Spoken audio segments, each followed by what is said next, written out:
So I don't think in this session we'll be giving you any zero-day exploits or rootkit attacks, but while it may be one of the less technical sessions of the conference, what you'll hopefully be getting is a sense from our venture capitalist panelists, what they're looking to invest in, what they're not looking to invest in, what the difference is, and perhaps a sense for those of you with your own ideas of who and how you can approach these people for investment dollars and to get your companies off the ground.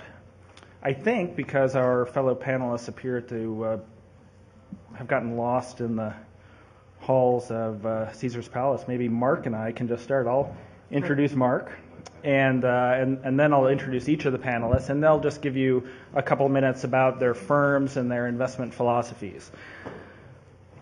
So Mark McGovern is the technology lead of In-Q-Tel. In-Q-Tel, as many of you may know, is sort of the strategic investment arm of the intelligence community. Mark leads the communications and infrastructure practice for In-Q-Tel. He has extensive experience developing, securing, and deploying data systems. Prior to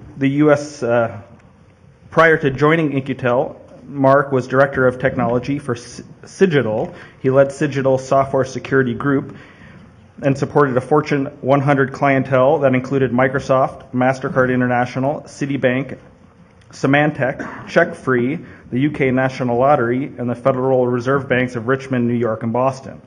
Earlier in his career, Mark worked for the Central Intelligence Agency. Mark, could you kill us all with your bare hands if you wanted to? Okay.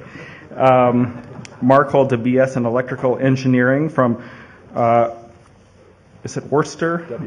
WPI, and an MS in systems engineering from Virginia Polytechnic Institute. And I asked each of our panelists for an interesting or eccentric detail about themselves that was not in their bio, and Mark is a glider pilot. So Mark, tell us a little bit about your firm and your investment philosophy. I'm not sure how this works, actually. Can you guys hear me? Yeah. Okay, so In-Q-Tel is, as described, the strategic investment arm of the intelligence community. And our focus is a little bit different than what you guys probably perceive as most VCs' focus. We're not focused on return on investment or cash. We're focused on technology. So we're focused on people solving hard problems and making those easier and also making them viable. So our investment strategy is to look at technologies or capabilities that are being developed largely or almost exclusively for other markets. And when I say other markets, I mean not for the government. So the government is pretty good at fostering technologies that are specific to themselves, fostering capabilities that are unique to their mission. Our job is to find things that are being developed for other markets, whether it's financial, healthcare, gaming, and to bring those things to the awareness of the Intel community, and then oftentimes to foster their use inside of the Intel community. So they have a very large problem. It's very similar in many ways to the issues being faced by other markets. So healthcare has issues with identity matching and tracking information correctly and security. Financial industries certainly have focus on security. They're also managing large sets of data. Insurance companies, if you want to talk about an information-driven business, that's insurance. Worldwide organizations investing in the ability to make the most out of the information they've got as quickly as possible. So we're looking at those markets, looking for capabilities that have applicability to the hard problems the Intel community faces. So that's a little bit about what we do. Okay, thank you, Mark. Next is Dov Yorin. Dov is a partner at Security Growth Partners in New York City. Prior to joining SGP, Dov was a vice president for strategic alliance at Solutionary, a leading managed security services provider. He was responsible for all partnerships, global channel revenue, and marketing efforts. Previously at Symantec, Dov managed the Services Partner Program, having global responsibility for creating, launching, and managing the Partner Reseller Program. This program generated over 50% of Symantec services revenue, with a partner base expanding across 6 continents. And Dov, in giving me his intriguing and eccentric personal detail, revealed that he's a big fan of The Big Lebowski. So dude, tell us a little bit about your firm and your investment philosophy right now. Well, Lebowski is the only thing I could come up with on the spur of the moment, so I'm not as exciting as the people around me. Security Growth Partners was founded on the premise that from really operators in the industry, starting Riptech, a managed security services provider in the late 90s, and helping that come to a successful exit, working with another DRM content protection company and helping that come to a successful exit as well. And the idea is taking a very active philosophy in working with our investments. It's very much a collaborative environment where we are an extension of the management team and we're working hand in hand. So the number of deals we do is far fewer, on the order of 1, maybe 2 a year. And really taking that role of using and leveraging our experiences and our network in the industry to help promote, generate, and bring fruit to bear for our portfolio companies. It's focused strictly in the security space, mostly information security, but there's deals that we look at in the physical arena as well.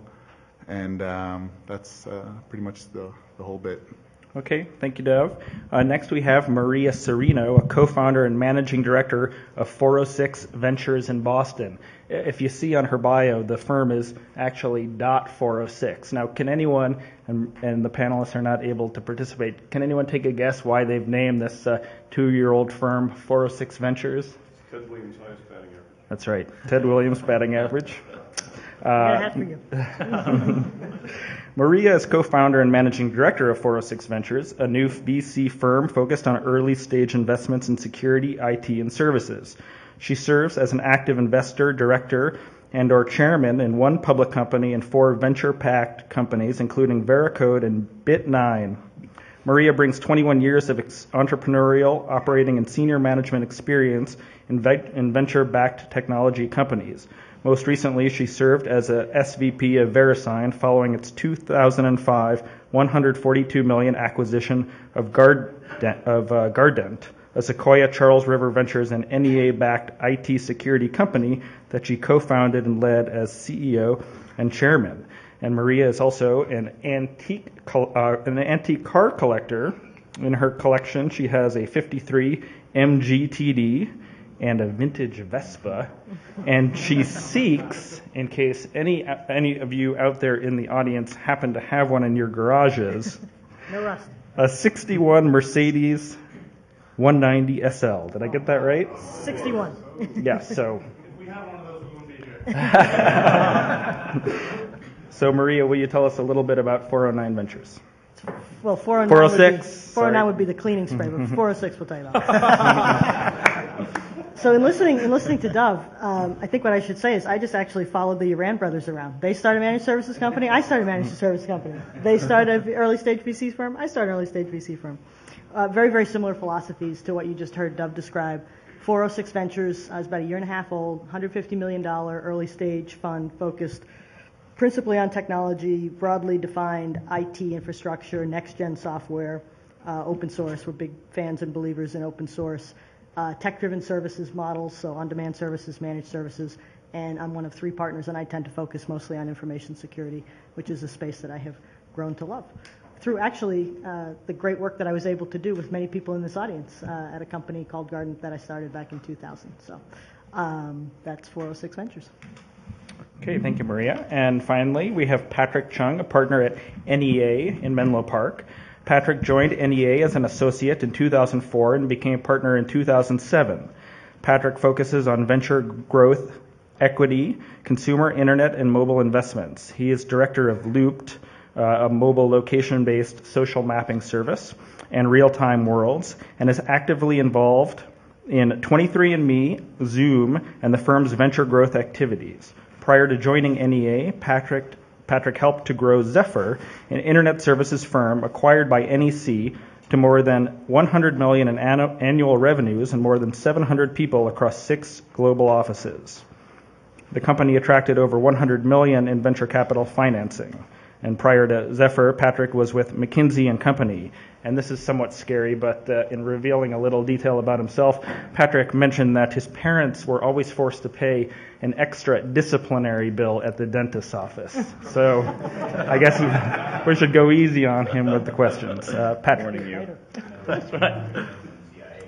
Yeah, that's right. Hi. So NEA, or New Enterprise Associates, is the nation's largest and most active early-stage venture firm. We're also one of the oldest, founded over 30 years ago as a bi-coastal firm in California and in the Washington, D.C. area. We are quite broad, so we have $8.5 billion under management. Our last fund was $2.5 billion, and we cover, broadly speaking, two groups. One is healthcare, and the other is IT. Under IT, we do everything from semiconductors to telecommunications equipment to enterprise software, which is, we were lucky enough to back Maria in 2000. And I do our consumer, internet, and mobile investing. And so that's a bit about NEA. Okay, thank you, Patrick. Well, as I mentioned at the beginning, what I'd like everyone to walk away with is a very good sense of, basically what's fundable and what's not in general and according to our panelists. So, Mark, let me start with you and ask you to just assess security as an investment field right now. It's certainly not at the top of the list of categories that you hear about, attracting the most funding, but characterize for me just, the overall velocity of investments in the field right now.